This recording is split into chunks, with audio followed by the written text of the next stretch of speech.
27 साल एक खौफनाक अंधेरे पिंजरे में जिंदा दफन। सोचिए उस पति पर क्या गुजरी होगी जिसकी पत्नी को सलाखों के पीछे बुरी तरह बेइज्जत किया गया। उस बाप का क्या होगा जिसे जवान बेटे के जनाजे पर जाने तक नहीं दिया गया। बाहर सड़कें बेगुनाहों के खून से लाल थीं। जब जुल्म सारी हदें पार कर दे तब जन्म होता है इस रूह कंपा देने वाली दास्तान का।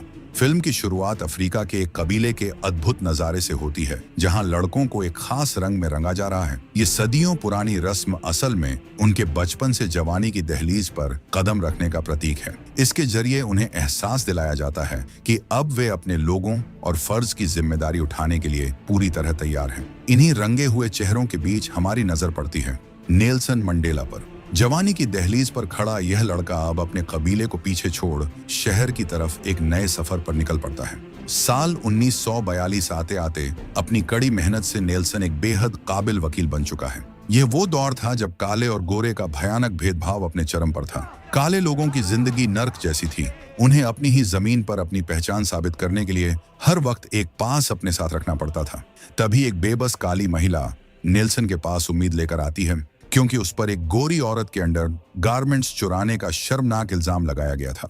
कोर्ट रूम में नेल्सन उस गोरी महिला से ऐसे तीखे सवाल करता है कि उसका झूठ बेनकाब हो जाता है और वह अश्वेत महिला बेदाग साबित होती है। इस जीत के बाद अफ्रीकन नेशनल कांग्रेस का एक सदस्य वॉल्टर नेल्सन से मिलने आता है। वो चाहते हैं कि नेल्सन उनके साथ मिलकर कांग्रेस से जुड़ जाए, लेकिन फिलहाल नेल्सन इस बात में कोई खास दिलचस्पी नहीं दिखाता। एक रात नेल्सन और उसका दोस्त जैक्सन मस्ती करने बाहर जाते हैं। पार्टी के बाद जैक्सन अकेला ही घर लौट रहा होता है, लेकिन रास्ते में गोरे पुलिस वाले उसे रोककर उसका पास मांगते हैं। बदकिस्मती से जैक्सन अपना पास घर ही भूल गया था। इस छोटी सी बात पर पुलिस उसे गिरफ्तार कर लेती है। तभी घबराहट में जैक्सन से गलती से एक पुलिस वाले के जूते पर उल्टी हो जाती है।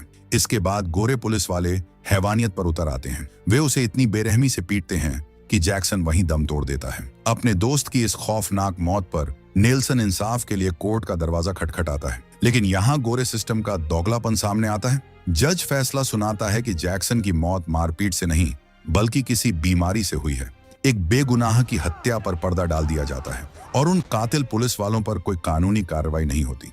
काले लोगों पर हो रहे जुल्मों ने नेल्सन को अंदर तक झकझोर कर रख दिया था।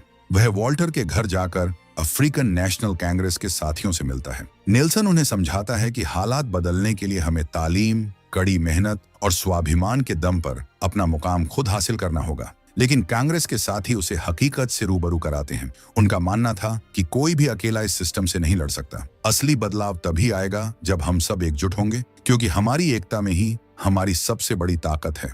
कुछ दिन बाद वॉल्टर आकर बताता है कि वे सिस्टम के खिलाफ बसों का बहिष्कार करने जा रहे हैं और नेल्सन को भी इस आंदोलन में उतरने का न्योता देता है। इस नई जद्दोजहद में नेल्सन की रातों की नींद उड़ चुकी है। उसे दिन रात काम करता देख उसकी पत्नी एवलिन उसकी सेहत को लेकर बेहद फिक्रमंद हो जाती है। वह नेल्सन से आराम करने की मिन्नतें करती है, लेकिन अपने मकसद की आग में जल रहा नेल्सन अब कहाँ रुकने वाला था। अगले दिन नेल्सन अपनी पत्नी के साथ उस बस स्टॉप पर पहुंचता है जहां कांग्रेस के लोग डट कर बसों का बहिष्कार कर रहे थे। वहां का तनावपूर्ण माहौल देखकर उसकी पत्नी बुरी तरह घबरा जाती है और वापस घर चलने की जिद करती है, लेकिन नेल्सन अब पीछे हटने वाला नहीं था। वह कहता है, ये लोग कोई कानून नहीं तोड़ रहे हैं और अब से मैं भी इनके साथ हूँ। यह कहकर वह अपनी पत्नी को वहीं छोड़ उस आंदोलनकारी भीड़ का हिस्सा बन जाता है। वक्त का पहिया घूमता है और साल आ जाता है 1948। जगह है सोवेतो की ऑरलैंडो टाउनशिप। नेल्सन अपनी एवलिन एवलिन और बेटे थेम्बी के साथ यहाँ एक नए घर में जिंदगी की नई शुरुआत करता है। लेकिन दूसरी तरफ क्रांति की आग सुलग रही है। कांग्रेस के साथी गली गली जाकर पर्चे बांटते हुए अपने आंदोलन को तेज कर रहे हैं और नेल्सन अब पूरी तरह से इस बगावत का हिस्सा बन चुका है। गोरे सैनिकों का कड़ा पहरा और जुल्म काले लोगों का जीना मुहाल कर रहा है। तभी एक जनसभा में नेल्सन आम जनता में जोश भरते हुए दहाड़ता है, जब हमारे पास वोट देने का हक ही नहीं तो ये हमारी सरकार कैसे हुई। हम इस जालिम हुकूमत का डटकर विरोध करेंगे। वो ज्यादा से ज्यादा क्या करेंगे, हमें जेल ही तो भेजेंगे। इसी बीच उसकी जिंदगी में एक और महिला की एंट्री होती है, जिससे उनकी नजदीकियां बढ़ने लगती हैं। देश के लिए अपना सब कुछ दांव पर लगाने वाला नेल्सन परिवार को वक्त नहीं दे पा रहा था, जिससे पत्नी एवलिन के साथ रोज तीखी बहस होती है। रही सही कसर एवलिन के बेवफाई के शक ने पूरी कर दी, जिसने उनके झगड़ों में आग में घी का काम किया। लेकिन निजी जिंदगी की इस उथल पुथल के बावजूद बाहर नेल्सन की एक आवाज पर अब हजारों की भीड़ उमड़ने लगी थी। नेल्सन ने सिस्टम से बगावत का नया तरीका निकाला। उन्होंने समर्थकों के साथ उन जगहों पर जाना शुरू कर दिया जहां काले लोगों की नो एंट्री थी। सिस्टम को चुनौती देते हुए एक दिन नेल्सन अपने समर्थकों के साथ व्हाइट ओनली ट्रेन के डिब्बे में जा चढ़े, जिसके बाद पुलिस उन्हें गिरफ्तार कर लेती है। जेल की सलाखों से बाहर आकर जब नेल्सन घर लौटता है तो उसके पैरों तले जमीन खिसक जाती है। घर एकदम सूना था। पत्नी उसे हमेशा के लिए छोड़कर जा चुकी थी और वहां सिर्फ उसका बेटा अकेला मायूस बैठा था। इस टूटे हुए घर के दर्द को लिए नेल्सन अपनी मां के पास गांव पहुंचता है, लेकिन वहां भी उसे मां की नाराजगी का सामना करना पड़ता है। बेटे की गिरफ्तारी और बिखरते परिवार को लेकर मां के अंदर गहरा दुख और गुस्सा था। नेल्सन लाख मिन्नतें करता है, समझाने की कोशिश करता है, लेकिन एक रूठी हुई मां कुछ भी सुनने को तैयार नहीं होती। आखिर में भारी मन से नेल्सन वहां से भी अकेला ही लौट पड़ता है। एक दिन नेल्सन की नजर बस स्टॉप पर खड़ी एक लड़की पर ठहर जाती है जिसका नाम विनी था। नेल्सन उसे लिफ्ट देता है। विनी अस्पताल में काम करने के साथ साथ एक सोशल वर्कर भी थी। उसने नेल्सन को रैलियों में दहाड़ते हुए देखा था और वह उसके क्रांतिकारी विचारों की मुरीद थी। नेल्सन भी विनी की सादगी और जज्बे पर अपना दिल हार बैठा। इसके बाद मुलाकातों का सिलसिला चल पड़ा। जल्द ही दोनों ने एक दूसरे को जिंदगी भर का हमसफर चुनने का फैसला किया और नेल्सन के पैतृक गांव में जाकर शादी के बंधन में बंध गए। वक्त का पन्ना पलटता है और आता है 21 मार्च 1960 का वो काला दिन। एक पुलिस स्टेशन के बाहर निहत्थे अश्वेत लोगों का जनसैलाब उमड़ पड़ा था। ये लोग उस काले कानून का शांतिपूर्ण विरोध कर रहे थे जिसके तहत उन्हें हर वक्त अपनी पहचान साबित करने के लिए पास साथ रखना पड़ता था। लेकिन गोरी पुलिस ने दरिंदगी की सारी हदें पार कर दी और भीड़ पर अंधाधुंध गोलियां बरसा दी। इस नरसंहार में करीब 70 बेगुनाहों की जान चली गई। भागते हुए मासूमों की पीठ पर बेतरतीब गोलियां दागी गईं। जालिमों ने औरतों और बच्चों तक को नहीं बख्शा। इस खौफनाक मंजर ने नेल्सन की आत्मा को झकझोर कर रख दिया। इस खून खराबे के खिलाफ बगावत का ऐलान करते हुए नेल्सन ने अपना पास आग के हवाले कर दिया और देखते ही देखते ये चिंगारी ज्वाला बन गई। बाकी सब लोगों ने भी अपने अपने पास उसी आग में जलाकर राख कर दिया। शांति के रास्ते से बात न बनते देख एक रात नेल्सन अंधेरे का फायदा उठाकर अंडरग्राउंड हो जाता है। वह नॉर्थ अफ्रीका के कांग्रेस हेडक्वार्टर जाकर हथियारों और फायरिंग की कड़ी ट्रेनिंग लेता है। अब गली गली में इनकलाब के पर्चे बांटे जा रहे थे और नेल्सन की एक आवाज पर लोगों का कारवां जुड़ता जा रहा था। इस बगावत से बौखलाई हुई गोरी पुलिस नेल्सन की तलाश में उसके घर पर छापा मारती है, लेकिन नेल्सन तो पुलिस की पहुंच से बहुत दूर एक खुफिया ठिकाने पर अपने साथियों के साथ बम और विस्फोटकों की बारीकियां सीख रहा था। और फिर एक रात वे ऐसा जबरदस्त धमाका करते हैं जिसने गोरी सरकार की नींद उड़ा दी। अगले दिन अखबारों की चीखती सुर्खियों ने पूरे देश में यह ऐलान कर दिया कि वो नेल्सन मंडेला अब महज एक नेता नहीं बल्कि इस सशस्त्र बगावत का सबसे बड़ा चेहरा बन चुका था। दुनिया के सामने सच्चाई लाने के लिए नेल्सन एक विदेशी पत्रकार ब्रायन विडलेक से खुफिया मुलाकात करता है। वो चाहता था कि पूरी दुनिया जाने कि कैसे गोरी सरकार के जुल्मों ने ही कांग्रेस और उसे हथियार उठाने पर मजबूर किया है। कैमरे के सामने नेल्सन का दर्द और गुस्सा छलक उठता है। 50 सालों से हम शांति और अहिंसा की राह पर थे, लेकिन इस जालिम हुकूमत ने जवाब में सिर्फ गोलियां दी हैं। हमारे निहत्थे और गरीब लोगों का खून बहाया जा रहा है और अब हमें हर हाल में आजादी चाहिए। इन खतरनाक और मुश्किल हालातों के बीच एक दिन विनी अपने 2 छोटे बच्चों के साथ नेल्सन से छुपते छुपाते मिलने आती है। यह एक ऐसा पल था जहां एक निडर विद्रोही के अंदर का एक मजबूर पिता नजर आता है। इस बगावत की आग में एक रात कांग्रेस के जांबाज एक सरकारी दफ्तर को धमाके से उड़ा देते हैं, लेकिन इसमें उनका एक साथी शहीद हो जाता है। नेल्सन अपना खुफिया ठिकाना बदल ही रहा था कि गोरी पुलिस के हत्थे चढ़ जाता है। उसके साथ ही कांग्रेस के कई और नेताओं को भी बेड़ियों में जकड़ लिया जाता है। साल 1963 में जब नेल्सन और उसके साथियों को पेशी के लिए कोर्ट लाया जाता है तो बाहर समर्थकों का जनसैलाब उमड़ पड़ता है। इनकलाब और विरोध के नारों से आसमान गूंज उठता है। मुकदमे के दौरान कटघरे में खड़े होकर नेल्सन जो कहता है वो इतिहास के पन्नों में अमर हो जाता है। 50 सालों से हमें पैरों तले कुचला जा रहा है। हमें बराबरी का सियासी हक चाहिए, एक इंसान एक वोट का अधिकार चाहिए। मेरा सपना एक ऐसे आजाद और लोकतांत्रिक समाज का है जहां काले और गोरे का कोई भेद न हो, जहां हर इंसान को एक ही नजर से देखा जाए। जेल की सलाखों के पीछे नेल्सन और उनके साथी एक ऐतिहासिक फैसला लेते हैं। वे अपनी सजा के खिलाफ कोर्ट में कोई रहम की भीख नहीं मांगेंगे। उन्हें पूरा यकीन था कि गोरी सरकार उन्हें फांसी के फंदे पर लटका देगी, और वे हंसते हंसते इस शहादत के लिए तैयार भी थे, क्योंकि वे जानते थे कि उनकी मौत देश में इनकलाब की ऐसी आग भड़काएगी जिसे बुझाना गोरों के बस में नहीं होगा। लेकिन हुकूमत उन्हें फांसी देकर शहीद नहीं बनाना चाहती थी, इसलिए जज उन्हें मौत के बजाय उम्र कैद की सजा सुनाता है। मौत को गले लगाने का इंतजार कर रहे नायकों को बेड़ियों में जकड़कर एक लंबी और खामोश कैद के लिए वहां से ले जाया जाता है। 13 जून 1964 को नेल्सन और उनके साथियों को रोबेन आइलैंड की उस खौफनाक जेल में लाया गया। यहाँ का जेलर एक बेहद क्रूर इंसान था। उसने अपना खौफ दिखाते कहा, तुम लोग यहाँ से कभी जिंदा नहीं लौटोगे, तुम जैसों को तो फांसी पर लटका देना चाहिए था। इन नायकों का गुरूर तोड़ने के लिए गोरों ने एक घटिया मानसिक चाल चली। उन्हें कपड़ों के नाम पर पूरी पैंट की जगह सिर्फ शॉर्ट्स थमा दिए गए ताकि इन्हें किसी तरह जलील किया जा सके। उन्हें जानवरों की तरह पिंजरे जैसे छोटे छोटे सेल में ठूंस दिया गया। उनसे दिन भर चिलचिलाती धूप में कोल्हू के बैल की तरह पत्थर तुड़वाए जाते। गोरे सिपाही जानबूझकर उन्हें गालियां देते और उकसाते थे ताकि कोई पलटकर जवाब दे और उसी बहाने उन्हें पीट पीट कर मार डाला जाए।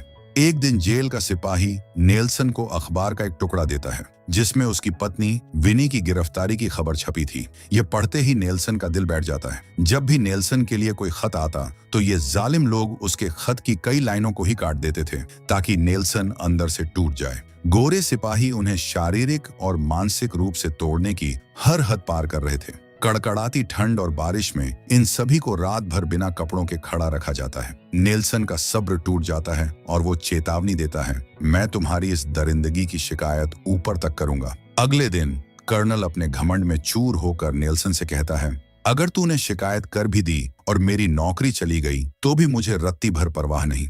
मेरी अपनी बहुत जमीन जायदाद और पैसा है। कुछ दिन बाद विनी जेल में नेल्सन से मिलने आती है। बातों बातों में वह गोरों के खिलाफ अपने दिल में भरी नफरत जाहिर कर देती है। वह नेल्सन को यह भी बताती है कि उसकी मां बहुत बीमार है और मरणशैया पर है।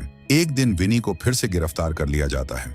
अब माँ बाप दोनों सलाखों के पीछे थे और मासूम बच्चे घर पर बेसहारा। नेल्सन को साल में सिर्फ 2 खत लिखने की इजाजत थी, पर जालिम हुकूमत वो खत भी बच्चों तक नहीं पहुंचने देती। उधर जेल में विनी को भी बुरी तरह टॉर्चर किया जाता है और पीटा जाता है। कुछ दिनों बाद जब सभी कैदी काम कर रहे थे तभी कर्नल आकर नेल्सन को ताना मारता है, मैं तो अगले साल रिटायर होकर यहाँ से चला जाऊंगा, लेकिन तुम जिंदगी भर यहीं सड़ोगे। इस पर नेल्सन ने पलटकर करारा जवाब दिया, तो फिर 1 साल का भी इंतजार क्यों कर रहे हो? तुम्हारे पास तो बहुत पैसा और खेती है, तुम्हें आखिर इस नौकरी की जरूरत ही क्या है? ये मुंह तोड़ जवाब देकर नेल्सन वहां से चले गए। आखिरकार सभी कैदियों को लंबी पैंट्स दे दी जाती हैं, जिससे सब बेहद खुश हो जाते हैं। फिर एक दिन नेल्सन को एक तार मिलता है। यह तार उनकी पहली पत्नी एवलिन का था, जिसमें एक मनहूस खबर थी, उनके बेटे थेम्बी की एक एक्सीडेंट में दर्दनाक मौत हो गई है। ये पढ़ते ही नेल्सन अंदर तक टूट जाते हैं और फूट फूट कर रोने लगते हैं। अपने जवान बेटे के अंतिम संस्कार में जाने के लिए नेल्सन जेल अफसरों से मिन्नतें करते हैं, लेकिन वो बेरहम लोग उन्हें इजाजत नहीं देते। इस बेबसी ने नेल्सन को और भी ज्यादा गहरे दुख में धकेल दिया। आखिरकार 16 महीनों के लंबे इंतजार के बाद विनी को जेल से रिहा कर दिया गया। उनकी वापसी से सभी अश्वेत लोगों में खुशी की लहर दौड़ गई। पत्रकारों से बात करते हुए विनी ने दहाड़ते हुए कहा, जब मेरी नेल्सन से शादी हुई थी तब मैं बहुत नासमझ और छोटी थी, लेकिन इस जालिम हुकूमत और जेलर के जुल्मों ने मुझे वक्त से पहले बड़ा और समझदार बना दिया है। अब मेरे दिल से डर हमेशा के लिए खत्म हो चुका है। 16 जून 1976 सोवेतो की गलियां मानो जंग का मैदान बन चुकी थीं। अश्वेत आंदोलनकारियों के बहिष्कार को कुचलने के लिए पुलिस और सेना ने पूरी क्रूरता झोंक दी थी। इस टकराव के बाद कई नौजवानों को गिरफ्तार कर उसी जेल में डाल दिया गया जहां नेल्सन थे। जब ये गुस्सैल लड़के जेल पहुंचे तो नेल्सन को बगीचे में शांति से काम करते देख उनका मजाक उड़ाने लगे कि मंडेला अब बूढ़ा हो चुका है और उसने हार मान ली है। नेल्सन ने उन्हें बड़ी गहराई से समझाया, तुम बहादुर हो पर अकेले तुम कुछ नहीं कर पाओगे, हमें एकजुट होना होगा। वे एक इंसान को मार सकते हैं, सलाखों में डाल सकते हैं, पर एक मजबूत संगठन हमेशा जिंदा रहेगा। कुछ दिन बाद नेल्सन की बेटी उनसे मिलने पहुंचती है। आखिरी बार जब उन्होंने अपनी नन्ही परी को देखा था वह महज 3 साल की थी, लेकिन आज वह जवान हो चुकी थी। उनके बीच हुई बातचीत उम्मीदों से भरी थी। उसे पूरा भरोसा था कि नेल्सन की रिहाई अब दूर नहीं, क्योंकि पूरी दुनिया उनके हक में खड़ी थी। वाकई अब हर तरफ नेल्सन को रिहा करो के नारों का जनसैलाब उमड़ पड़ा था। दुनिया भर के बढ़ते दबाव के आगे जालिम सरकार घुटने टेकने लगी थी। इसी खलबली के बीच 31 मार्च 1982 को हुकूमत ने नेल्सन और उनके साथियों को केप टाउन की एक दूसरी जेल में शिफ्ट कर दिया। पूरे 18 साल बाद ये सभी रॉबिन आइलैंड की कैद से बाहर आए हैं। अब उन्हें एक ही कमरे में रखा गया है, जहां वन वे ग्लास और छिपे हुए माइक्रोफोन के जरिए उनकी हर हलचल पर पैनी नजर रखी जा रही है। दूसरी तरफ विनी अब कांग्रेस की कमान पूरी तरह संभाल चुकी है और लोगों को सशस्त्र क्रांति के लिए ललकार रही है। उनके इस आह्वान से एक ऐसा भीषण विद्रोह छिड़ जाता है जिसमें कई मासूमों और बच्चों का खून बहने लगता है। हालात इतने बेकाबू हो जाते हैं कि सरकार समझौते पर मजबूर हो जाती है। वे नेल्सन को रिहा करने का प्रस्ताव देते हैं, लेकिन बदले में एक ही शर्त रखते हैं कि नेल्सन इस भड़कती हुई हिंसा को रोकें। 21 सालों के लंबे और कड़वे इंतजार के बाद नेल्सन और विनी एक दूसरे के सामने थे। आज 2 दशकों के बाद वे पहली बार एक दूसरे को छू पा रहे थे और इस एहसास ने दोनों को बुरी तरह जज्बाती कर दिया। विनी ने नेल्सन को खबरदार करते हुए कहा, रिहाई का यह सौदा महज एक फरेब है। अगर तुम इसे मानते हो तो यह उन लोगों के साथ गद्दारी होगी जो सड़कें पर जंग लड़ रहे हैं। तभी नेल्सन ने बिना कुछ बोले विनी के हाथ में कागज का एक टुकड़ा थमा दिया। 10 फरवरी 1985 का वह ऐतिहासिक दिन Orlando stadium United democratic front के हजारों क्रांतिकारियों की गर्जना से गूंज रहा था। मंच पर नेल्सन की बेटी खड़ी थी, जो अपने पिता के उन जाबांज शब्दों को आवाज दे रही थी जो उन्होंने जेल में विनी को लिख कर दिए थे। नेल्सन ने उस कागज पर लिखा था, राष्ट्रपति चाहते हैं कि मैं हिंसा रोकूं। मैं कोई हिंसक आदमी नहीं हूं, लेकिन जब हमारे लिए शांति के सारे रास्ते बंद कर दिए गए तब हमने मजबूरन यह रास्ता अपनाया। अगर राष्ट्रपति वाकई शांति चाहते हैं तो वे पहले रंगभेद के जुल्म को खत्म करें। मैं उनकी शर्त नहीं मान सकता, क्योंकि जब तक मेरे लोग और मैं खुद आजाद नहीं हैं, तब तक ये समझौता सिर्फ एक धोखा है। मैं प्रेसिडेंट के इस प्रस्ताव को सिरे से नकारता हूँ। जेल के भीतर एक बेहद अहम और गुप्त बैठक बुलाई जाती है। नेल्सन के सामने 5 कद्दावर शख्सियतें थीं, न्याय मंत्री, जनरल, जेल विभाग के आला अफसर और राष्ट्रीय खुफिया सेवा के दिग्गज। ये सभी मिलकर देश में जारी खौफनाक तनाव को कम करने का रास्ता ढूंढना चाहते थे, लेकिन नेल्सन के अपने ही साथी इस गुप्त बातचीत के सख्त खिलाफ थे। उनकी नाराजगी की परवाह न करते हुए नेल्सन ने 2 टुक कह दिया, वही होगा जो मुझे सही लगेगा। नेल्सन ने टीम के सामने अपनी सबसे बड़ी शर्त रखी, एक इंसान, एक वोट का अधिकार। मगर इस मांग ने सरकार के नुमाइंदों के पसीने छुड़ा दिए। उन्हें डर था कि सत्ता मिलते ही अश्वेत लोग गोरों से अपना पुराना बदला लेना शुरू कर देंगे। एक तरफ जेल के भीतर नेल्सन के साथी उनसे मुंह मोड़ रहे थे, तो दूसरी तरफ बाहर सड़कें पर हिंसा और कत्लेआम का तांडव बदस्तूर जारी था। अब नेल्सन को कड़ी सैनिक निगरानी के बीच एक अलग घर में रखा गया। यहाँ उनके परिवार को मिलने जुलने की पूरी आजादी थी, जिस वजह से वहां अपनों का तांता लगा रहता था। लेकिन इस आजादी के पीछे भी एक गहरी साजिश थी। पूरे घर में छिपे कैमरों और माइक्रोफोन्स के जरिए नेल्सन की पल पल की जासूसी की जा रही थी। जब सरकार की टीम ने दोबारा उन पर दबाव बनाया तो नेल्सन ने चट्टान जैसी दृढ़ता दिखाते हुए 2 टुक जवाब दिया, मैं हिंसा रोकने का कोई खोखला वचन नहीं दूंगा और न ही एक आदमी, एक वोट के अधिकार पर रत्ती भर भी समझौता करूंगा। नेल्सन की मुलाकात राष्ट्रपति से कराई जाती है, जहां राष्ट्रपति एक बड़ा ऐलान करते हैं, मैंने तुम्हें बिना शर्त रिहा करने का फैसला किया है। आखिरकार 11 फरवरी 1990 को नेल्सन आजाद होकर जेल से बाहर आते हैं। सड़कें पर खुशियों का सैलाब उमड़ पड़ता है और पूरी दुनिया अपने नायक का भव्य स्वागत करती है। लेकिन इस सार्वजनिक जीत के पीछे नेल्सन और विनी के रिश्तों में गहरी दरारें पड़ रही थीं। रिहाई के बावजूद देश में हिंसा का तांडव थम नहीं रहा था। नेल्सन शांति और सुलह के साथ गोरों के साथ सत्ता साझा करना चाहते थे, लेकिन विनी और आम जनता अब भी युद्ध और प्रतिशोध की आग में जल रहे थे। विनी ने खुलेआम लोगों के बीच नेल्सन की नीतियों के खिलाफ बोलना शुरू कर दिया, जिससे दोनों के बीच तीखी बहस हुई। आखिरकार नेल्सन ने भारी मन से विनी से अलग होने का फैसला किया और प्रेस के सामने सार्वजनिक तौर पर अपने रास्ते जुदा करने का ऐलान कर दिया। अनगिनत कोशिशों के बावजूद हिंसा का खूनी खेल रुकने का नाम नहीं ले रहा था।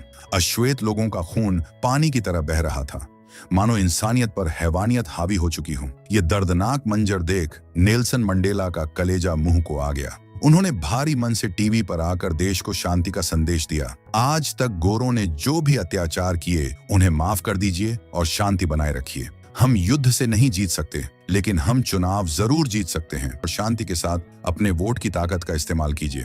आखिरकार 27 अप्रैल 1994 का वह ऐतिहासिक सवेरा आया जिसका इंतजार सदियों से था। दक्षिण अफ्रीका की सड़कें पर मील लंबी कतारें थीं। हर अश्वेत चेहरे पर एक अनोखी चमक और आंखों में खुशी के आंसू थे, क्योंकि वे अपनी जिंदगी में पहली बार वोट के अधिकार का इस्तेमाल कर रहे थे। उम्मीद के मुताबिक अफ्रीकन नेशनल कांग्रेस ने भारी बहुमत से ऐतिहासिक जीत दर्ज की और फिर वह पल आया जिसे पूरी दुनिया ने सलाम किया। नेल्सन मंडेला आजाद दक्षिण अफ्रीका के पहले अश्वेत राष्ट्रपति चुने गए। अपनी जिंदगी के बेशकीमती 27 साल सलाखों के पीछे गुजारने और अपने सबसे करीबी रिश्तों का बलिदान देने के बाद नेल्सन ने आखिरकार वो मुकाम हासिल कर लिया जिसके लिए उन्होंने पूरी उम्र जंग लड़ी थी। उनके लोगों को न सिर्फ आजादी मिली बल्कि उनका खोया हुआ सम्मान भी वापस मिल गया।